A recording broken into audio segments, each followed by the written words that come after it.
Hello, friends, and welcome back to Dare Me to Prosper. My name is Avery, and I'm your host.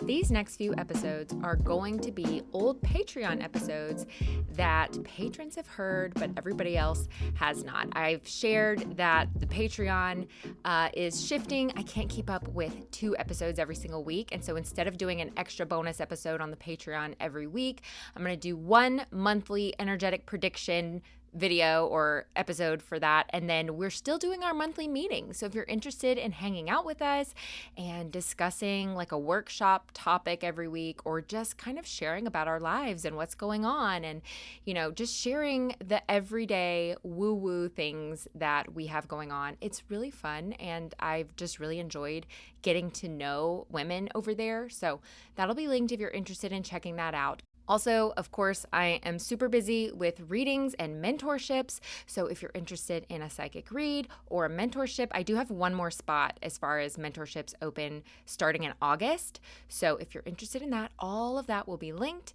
in the show notes. So these next few episodes, again, are going to be old Patreon episodes, and then we will go back to our regular scheduled programming in terms of recording new episodes and interviews and guests on the podcast and all of that fun stuff. So I hope you enjoyed the episode. Don't forget to leave a review. It really, really, really helps. And I'll see you in the next one. Hello, patrons. Welcome back to another Patreon episode. Today's topic is going to be about soul families and also galactic origins, which are not really the same thing. They're kind of like separate ideas, but they are related, which we'll get to. So I am combining them for the purpose of this episode, but I'll kind of go into them both separately.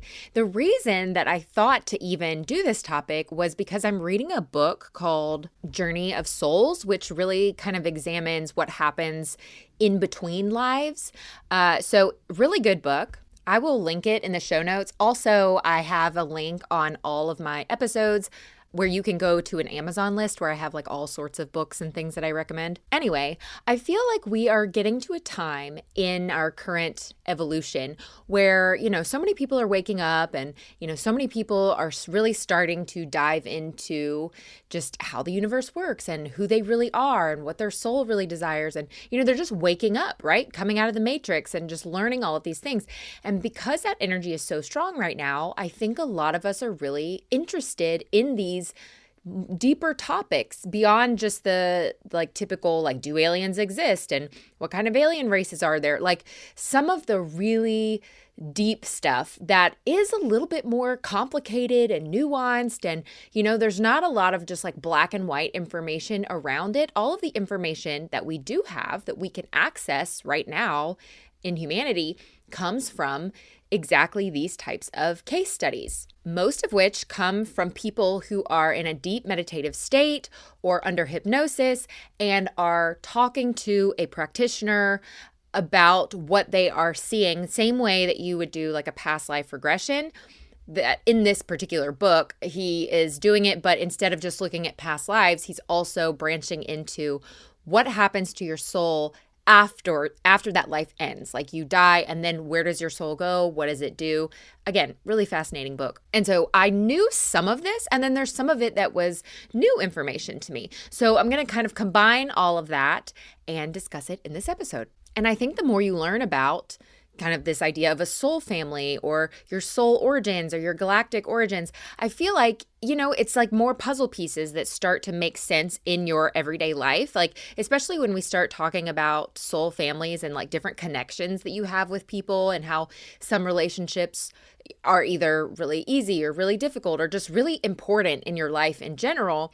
You'll start to make the connection between your actual life and what you're living and how these things work in the spirit realm. So I just think it's really interesting.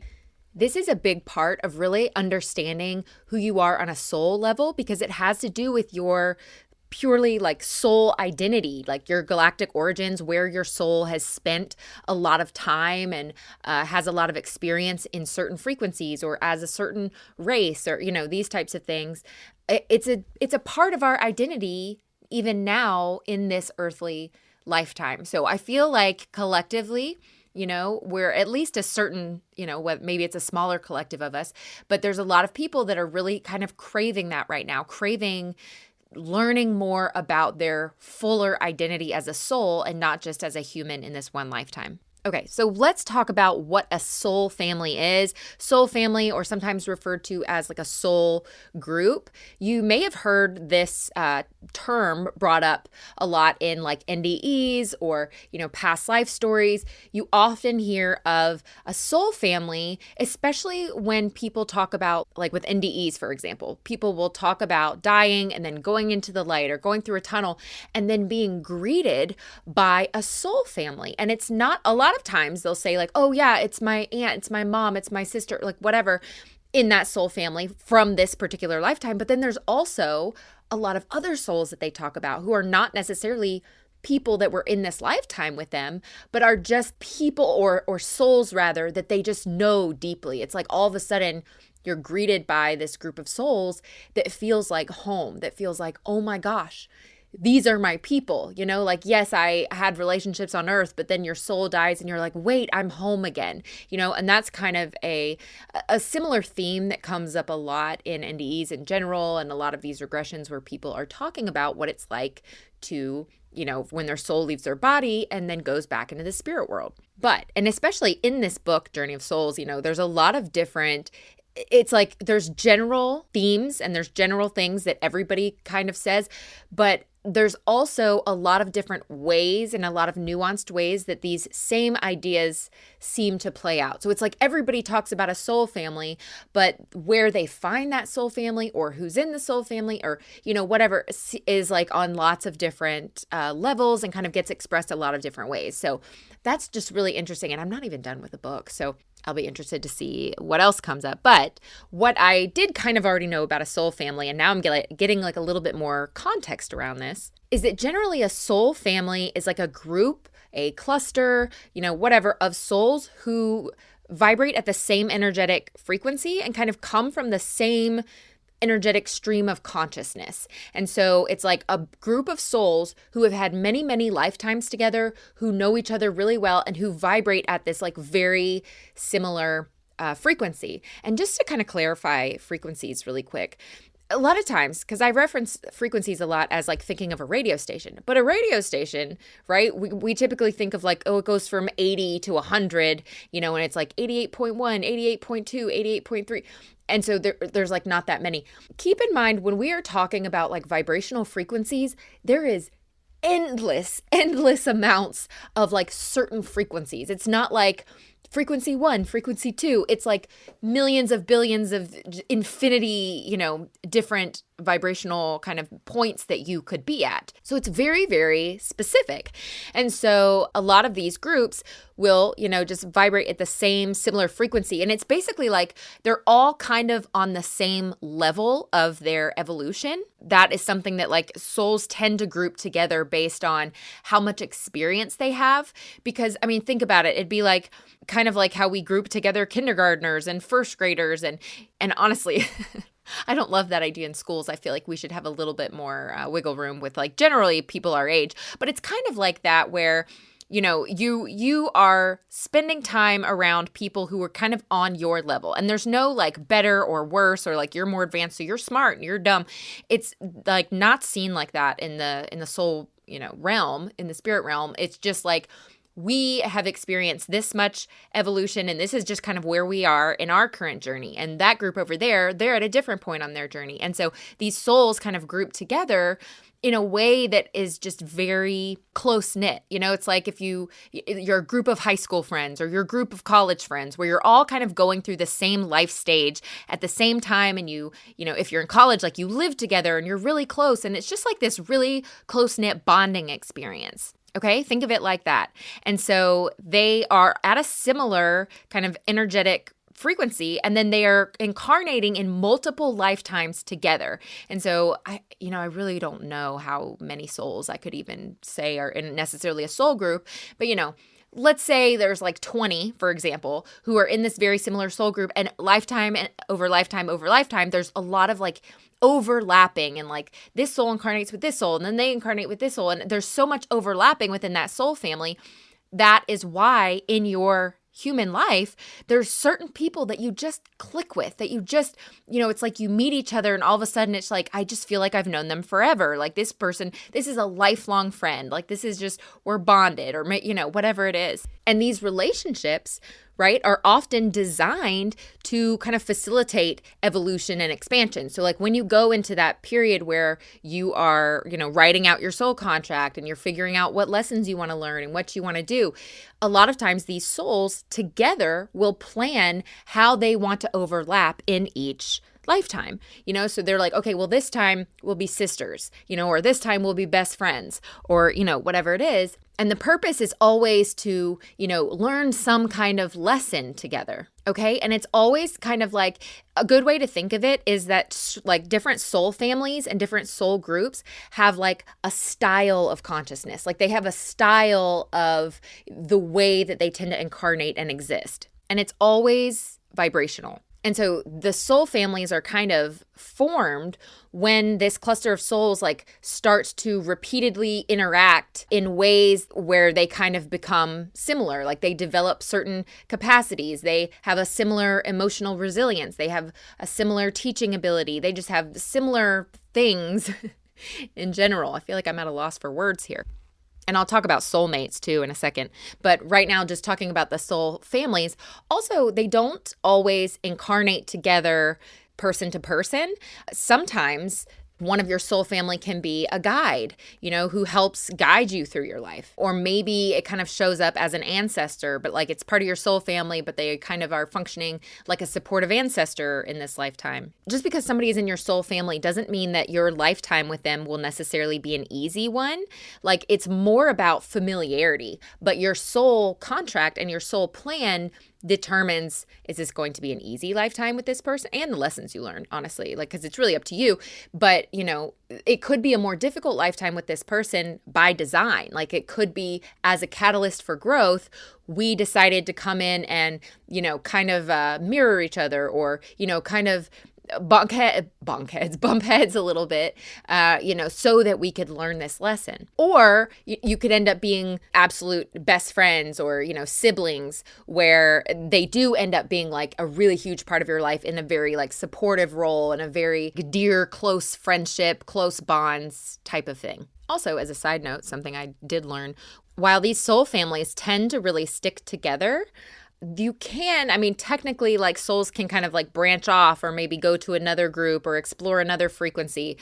But from what I understand, that's more rare. Like once these groups are formed, they like really, like it's like they want to stay together. Like it's a very close-knit community. And everybody kind of has a soul family. Like everybody has a group of souls, because think about lifetime after lifetime after lifetime. Nobody incarnates and then just like never meets anybody, right? At the very least, you have your family, your parents, there's always people in your life that you are interacting with or have relationships with. And while not every single person that you interact with in your lifetime is going to be part of your soul family, those core relationships are more likely to be your soul family. Not always. Like you could have a parent that you incarnate with who's actually not a part of your soul family, but just like maybe a close soul that you like made an agreement with, that you, whatever. It really just depends. Okay, let's talk about soulmates, right? Because soulmates are kind of like just one or two particular souls within that soul family. And a soulmate is kind of like the soul that you resonate with the most, kind of like your partner soul that carries a really, really strong resonance with you. And you can have more than one soulmate. Again, this is something that I learned. You can have more than one soulmate. However, there's like a primary soulmate, and then like secondary soulmates. And a primary soulmate is most likely, doesn't have to be, but it's most likely that you would choose to incarnate with a soulmate in a romantic relationship, because those relationships for humans tend to be the most catalytic relationships, the most intense, whether good or bad. Romantic relationships tend to have the biggest impact on you as a soul. And so a lot of soulmates will choose to be romantic partners.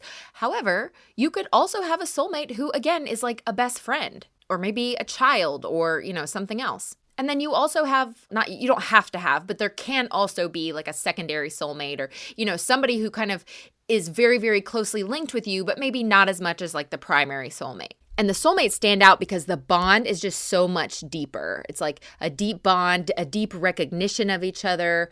And you've just been together in so many lifetimes over and over and over and over again. You know each other so well. And, a lot of times this is when people describe like, when I saw this person, I just knew. It felt like I had known them forever on the first day that I met them. Like there was just something you couldn't explain, like blah, blah, blah. I mean, and it doesn't have to be like a movie. But that's when you hear people say that, that's the perfect example of somebody saying like, oh, I met my soulmate because of that instant recognition. And again, it doesn't have to be positive. It's more just like recognition, energetic resonance. Like it could potentially be, it could be like a mentor or a close friend, or it could be like an adversarial relationship. I don't think that's as common. Again, I think like a romantic relationship is the most primary way that these souls tend to connect an incarnation. But just to cover all the bases. Another thing about soulmates is like there's a sense of just like rightness. There's a sense of like, even if the relationship is challenging, even if, you have a difficult time sometimes, it's like, it just feels right. Like there's no doubt in your mind. Yes, this is my person, no matter how hard or easy it may be. This is my person. I feel really deeply connected to this person. And just as a side note, I can say this because it's a Patreon episode and not a public one.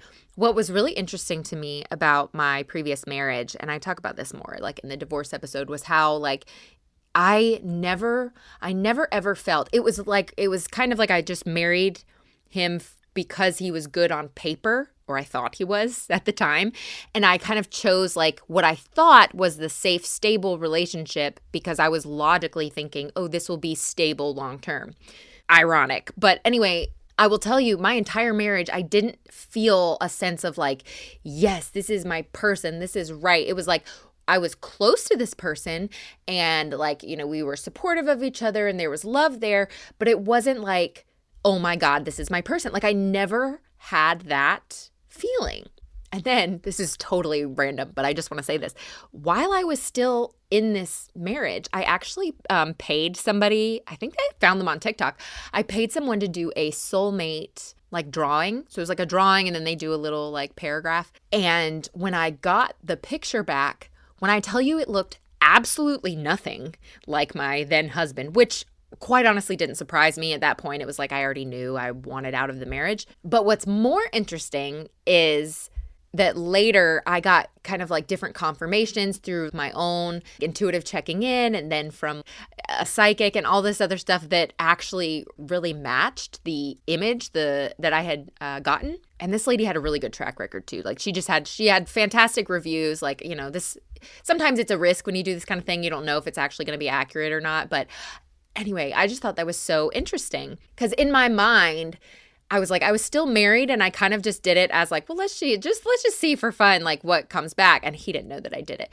And when it came back, I was like, well, that's not this person. And I thought, oh, but I'm not surprised. So anyway, I say this to say it's like, I didn't know what I know now about soulmates back then, but now looking back, I think, oh, this makes so much sense. I did not feel any of these things when I was getting to know or getting into a relationship with or getting engaged to my ex. And I think it just goes to show how these things can work. Because as another example, my absolute best friend in college, when I tell you we were both engaged when we met, and we got to know each other over like a couple of weeks, and then we both ended up like adding each other to being a bridesmaid within weeks of knowing each other because it was like we just clicked in a way that I had never clicked with anybody. I mean, she became like my absolute person. Like on a soul level, I probably connected more with her than I did with my husband. And now we don't talk as much anymore because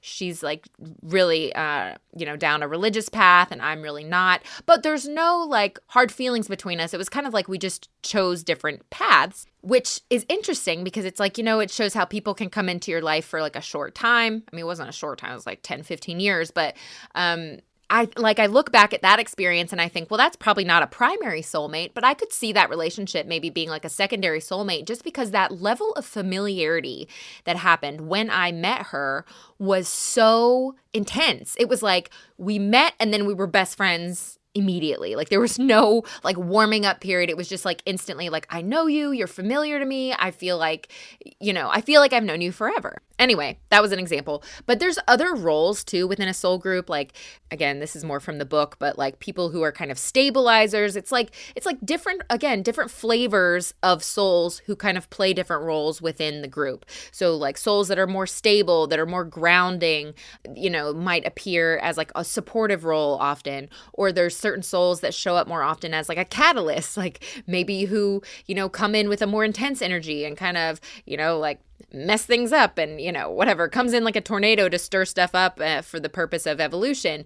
Souls that are like mirror souls that kind of mirror different wounds or places that they need to grow, So sometimes those can be maybe karmic or maybe just kind of a more challenging relationship, but whatever it looks like, that's just another role that these soul family members can play. And then, like I said, you can also have soul family members who act as your guides, like probably not all of your guides, but maybe like one or two, I don't know. But because they resonate so closely with you, it would make sense that they would function well as a guide. Another interesting topic, again, that I'm kind of combining, they overlap, but they really are different topics, and it's galactic origins.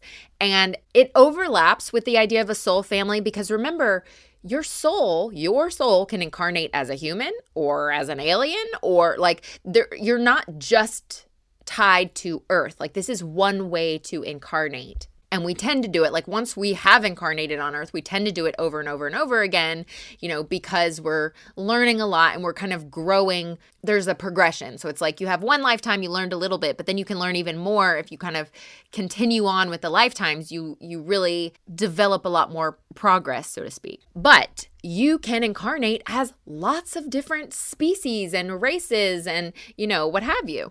And so when people talk about galactic origins, it's basically this idea that I've heard it said that like this is where your soul originated, maybe the incarnation where your soul had its like very first, I don't know, type of incarnation as a autonomous being. I'm not really sure about that. What I am more familiar with as a galactic origin is a race or a species that your soul has the most experience with. And the reason this is usually not human is because humans are one of the newer species, the newer races, right? I don't know if I should say species or race. I'm going to say species because I feel like that's more general, but anyway, humans are newer to join the party, and alien races have been around a lot longer. And so a lot of times when we talk about galactic origins, it's usually an alien race because those species are much, much older. And so if your soul has been around longer than the human race has been around, which is very likely for most of us, then your soul has likely had a lot of experience as a different species. So it's not like a birthplace. It's more just how frequently you have been in a certain environment, like the energetic environment that your soul has spent the most time evolving in. And so your soul kind of creates this familiarity and this resonance with a certain star system or a certain species or, a certain galactic identity. Because every lifetime that you have, every time you incarnate, that incarnation, that experience, that lifetime leaves like an energetic imprint on your soul. Because as you evolve, right, you're learning things each lifetime. So you're not going in with a blank slate every time. This is why they say trauma in past lives can still affect you in this life, because there's always a lingering energy, for better or for worse. And you need a lot of that because that's what helps you learn. But also, like, sometimes there's traumatic things we have to let go of and yada, yada. But regardless, this repeated exposure as a certain species leaves an energetic imprint, which creates, a memory and a resonance. And this is why certain images or certain frequencies or certain beings even feel more familiar or feel like home. even if you don't have a logical explanation. It's the same reason why, like, I don't know if you have ever felt inexplicably drawn to a certain country or, a certain culture or a certain type of like landscape, like the mountains or, the beach or the ocean or maybe the desert, who knows? Or you just have this draw to a certain country. I'm obsessed with Japan. No idea why. I'm just completely fascinated by the culture. If you ask me if I were ever to move to another country, I would say Japan. If you ever ask me, like, where do you want to take a trip to? I would say Japan. Do I have a logical reason for being obsessed with Japan? No. Do I suspect that I have had a significant past life in Japan? Yes. And I haven't even ever tuned into that. I've just assumed I really should. Maybe I should do that and report back. But these types of things where you just really resonate with this one particular thing, even if you have no reason to, this is the perfect example of having like an energetic tie that you might not have a logical reason for, but you just have this you're just energetically drawn to it. But to be clear, souls don't belong to any single race or any single star system. Like your soul on its own is a soul that is not incarnated. However, I kind of think of it like you might not live in a place that you feel super connected to. Like maybe the place that you feel super connected to, you don't live in. And maybe you just vacation there all the time. Every year you go to this one place and you love it and you feel at home there and it's like your favorite place, but you don't live there full time. It's kind of like that where you just have this pull towards a certain, family, a certain species, a certain race, even if that's not where you currently are. Okay. And then just to kind of tie these ideas together, and the reason why I felt like I wanted to put these two topics into one episode is because it's kind of the same reasoning. Like many soul families cluster around similar galactic incarnations, similar galactic frequencies, because they evolved together in a similar environment. And evolving together creates a really strong bond and a really strong cohesion between all of these souls. And so it would be common for a soul family to all incarnate, maybe not all, but generally have a lot of overlapping incarnations as humans, but then also maybe a lot of overlapping incarnations as a certain alien race. And so it's not like you're just this one random person and you just go and incarnate in all of these different places with just on your own with nobody else. Usually, maybe not even usually, maybe 100% of the time, you are incarnating with souls that you are familiar with, whether you are a human or whether you're an alien or whether you're an animal. I don't know, but any time that you are incarnating, you have familiar souls there around you, because otherwise it would also be really disorienting. On an energetic level, even if you didn't understand why you felt that way, if you incarnated and you didn't have any similar or familiar souls around you, energetically, you would feel incredibly isolated. You would feel like you didn't really bond with anyone. And certainly there's people who do kind of struggle with that throughout their lifetime, but it would be like that times 10 if you were to just go into an incarnation not having any of your soul family around you. Now, still within one soul family, people or souls can have different experiences. So it's not like every single lifetime. It's just generally, it's like if you have a huge group of friends, you prefer to do things together. If you go on a trip, you prefer to do it together. But there's also maybe these two friends go off somewhere over there and then they come back. And then this small group of friends, they go over there and then they come back. It's you're not taking your entire group with you every single time. So you could have a soul family where maybe a few of these souls have had an incarnation over here in this species, and a few souls have had an incarnation over here in this species, but as a group, they've had the most experience all together, as humans or whatever. Also, the more advanced souls, the souls with the most experience, they require the least amount of support because they are much more familiar with, what they're doing. And so advanced souls will often diversify a little bit more. And so the soul family kind of evolves together because remember, you're kind of hanging out with people who are on your same level. And so the group kind of tends to evolve together. generally speaking. And so the more advanced the group gets, the more diversity you might see in a soul family group based on like where they might want to incarnate. Like basically it doesn't have to be so many souls in one lifetime because they all need a lot of support. There can be more like branching off and they still incarnate together, but they don't need as much like group support, so they can kind of branch off and gain more diversity as a soul group. Does that make sense? Anyway, that's kind of, the general analysis of these topics. And if this is something that's really interesting to you, I feel like that's a good sign that you are kind of tuning into those deeper roots of your soul. Like if it interests you, and if this is something that you feel like I should explore that's kind of your sign that like, okay, you're ready for that. Okay, you're ready to start maybe exploring like more of, where your soul has been or what your soul resonates with or who in your life might be part of your soul family and have you met your soulmate. Also, if you are, in a place where you are used to meditating in a way that you're, practice getting information and stuff, or down the road, this is a really good thing to, meditate on, like going into that meditative state and connecting with spirit or connecting with your higher self and, kind of trying to tune into like, maybe what species is my soul most directly connected with or has the strongest tie to, or maybe asking, who is in my soul family? Like what people in my life have I incarnated with the most times? And really the importance of knowing these things is again more just about understanding yourself, understanding this lifetime, understanding, what your soul wants to accomplish in this lifetime, who, is maybe helping you in your evolution.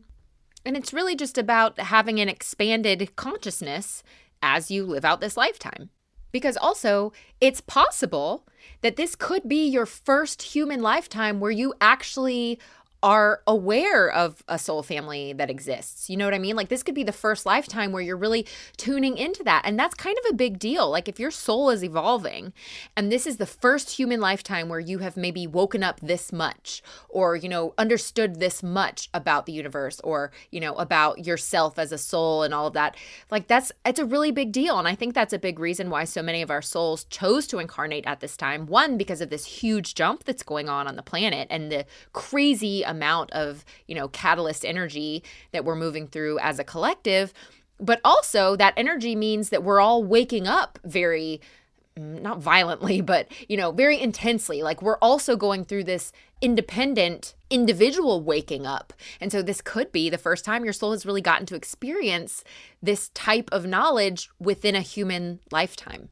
I don't know that for sure, but I think, that just kind of makes sense in terms of where we've been historically and what we've had access to and the knowledge that we have access to now in this day and age. Okay, I'm going to wrap up this episode though. You guys let me know if you enjoyed this one. I am not sure why all of these Patreon episodes cut off at the very end as I am reusing them, but thank you so much for listening. I hope that you enjoyed it and I will see you in the next one. Bye!